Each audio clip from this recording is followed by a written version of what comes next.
Jadi terkait menyebarnya wabah COVID-19 ya, pandemi COVID-19. Jadi dampak ekonominya itu terjadi karena kebijakan yang diambil oleh pemerintah. Jadi dalam hal ini adalah meliburkan sekolah-sekolah ya, study at home ya, sekolah-sekolah, kemudian perguruan tinggi, juga kantor-kantor pemerintahan. Dan juga pemerintah membatasi pergerakan masyarakat. Pemerintah menghimbau agar masyarakat itu tetap di rumah saja, tidak melakukan aktivitas berpergian, pergi ke tempat wisata. Nah, itu yang kemudian berdampak sehingga mereka tidak melakukan aktivitas konsumsi gitu ya.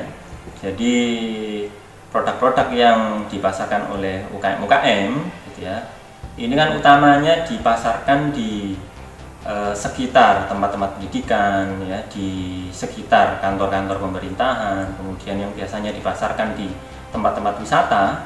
Nah, itu kehilangan penjualan ya, sehingga omsetnya pasti akan turun sampai dengan 70%. Termasuk tidak hanya UMKM juga yang dampaknya sangat besar itu di akomodasi ya, akomodasi dan transportasi yang individual gitu ya, ojek maupun taksi itu terkena imbas yang sangat besar juga.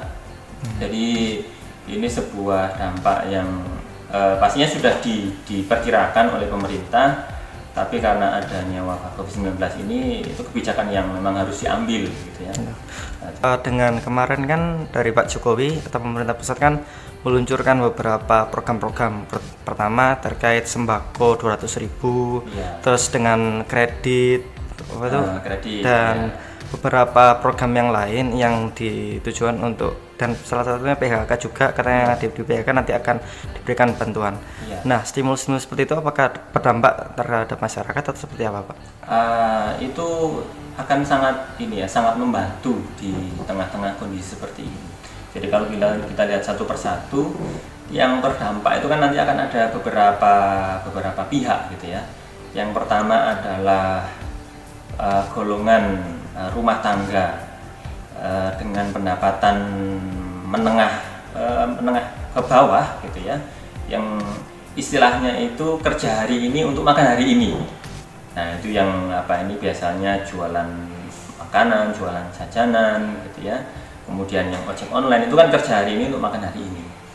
Nah, itu yang salah satu program yang sebenarnya juga dipersiapkan oleh pemerintah provinsi yang saya tahu ya. Itu adalah cash for work.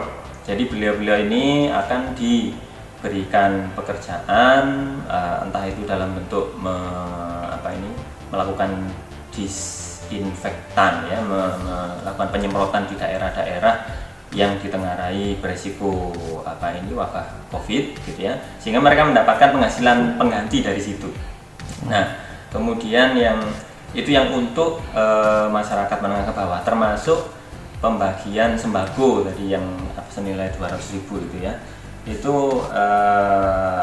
akan membantu kembali kebutuhan. Jadi minimal adalah kebutuhan sembako yang dibutuhkan ketika rumah tangga tadi tidak mendapatkan penghasilan, minimal sembakonya bisa terpenuhi. Nah, kemudian yang UMKM, nah itu yang kreditnya akan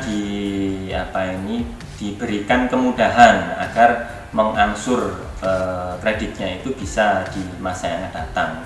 Di statementnya Presiden Pak Jokowi itu diberi waktu sampai dengan 1 tahun untuk penangguhan pembayaran kreditnya itu akan sangat efektif dan memang dibutuhkan di saat yang seperti ini.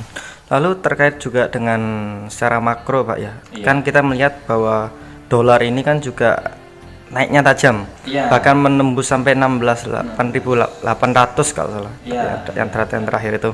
Iya. Nah, apakah memang dengan dampak ini mempengaruhi nilai tukar itu, dan bagaimana secara perekonomian nasional Bapak melihat makro itu seperti apa? Iya, jadi dampaknya akan sangat terasa bagi perusahaan-perusahaan yang punya hutang dalam denominasinya itu dolar.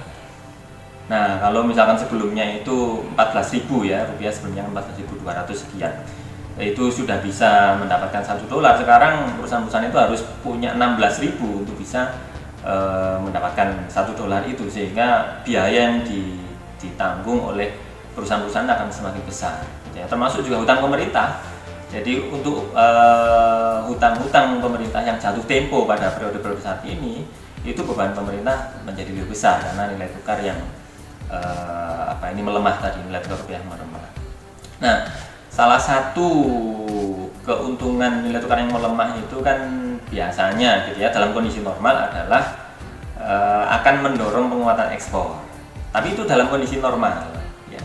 Jadi kalau nilai tukar kita melemah gitu ya, maka barang-barang kita itu kan menjadi lebih murah di luar negeri, sehingga mereka tertarik untuk membeli, mengkonsumsi barang-barang lebih banyak dari Indonesia. Tapi kondisinya kan demand di luar negeri itu juga sedang turun, konsumsi di luar negeri juga sedang turun, sehingga meskipun nilai tukar rupiah terhadap dolar ini melemah, dampaknya terhadap ekspor kita saya pikir tidak akan terlalu signifikan dalam kondisi saat seperti ini.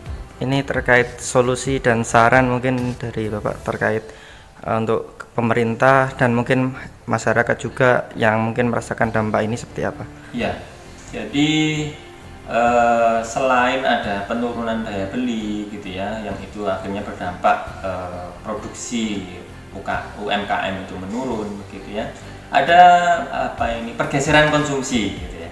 Jadi rumah tangga atau masyarakat yang biasanya konsumsinya itu di tempat wisata, mereka keluar kemudian melakukan konsumsi, sekarang konsumsinya itu banyak yang dilakukan di rumah ya, terutama di kota-kota besar. Konsumsinya dilakukan di rumah.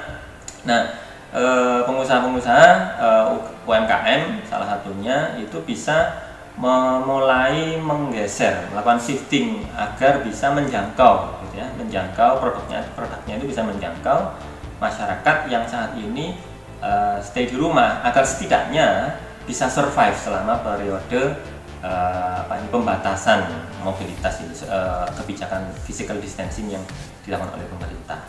Jadi itu yang perlu diambil oleh para pelaku usaha gitu ya, utamanya adalah pelaku usaha yang mikro, kecil dan menengah.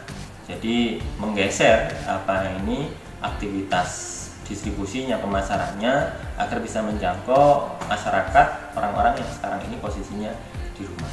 Nah, selain itu kebijakan yang diambil oleh pemerintah dalam tadi melonggarkan pembayaran angsuran kredit, kemudian memberikan bantuan dalam bentuk sembako bagi masyarakat yang tidak mampu, kemudian ada cash forward gitu ya, itu salah satu bentuk untuk agar yang di lapisan paling bawah ini tetap bisa survive selama periode pandemi COVID-19. Terkait physical distancing atau lockdown bagi perekonomian lebih yang mana? Tentu dampaknya akan lebih besar ya, dampak negatifnya ya bagi perekonomian itu akan semakin besar kalau completely lockdown, betul-betul lockdown 100% seperti yang dilakukan oleh Cina di Wuhan gitu ya. Karena itu sama sekali masyarakat tidak melakukan aktivitas di luar rumah, betul-betul di rumah saja. Paling mereka keluar ke minimarket atau untuk memenuhi kebutuhan pokok saja. Nah, di Indonesia kan tidak bisa lockdown seperti itu. Nah, yang memang bisa dilakukan adalah physical distancing seperti ini, gitu ya. Jadi membatasi aktivitas keluar yang tidak diperlukan. Gitu ya. Jadi yang kerja di pemerintahan tetap ada sebagian, gitu ya. Itu sedikit banyak ada aktivitas konsumsi pengeluaran yang dilakukan di luar rumah.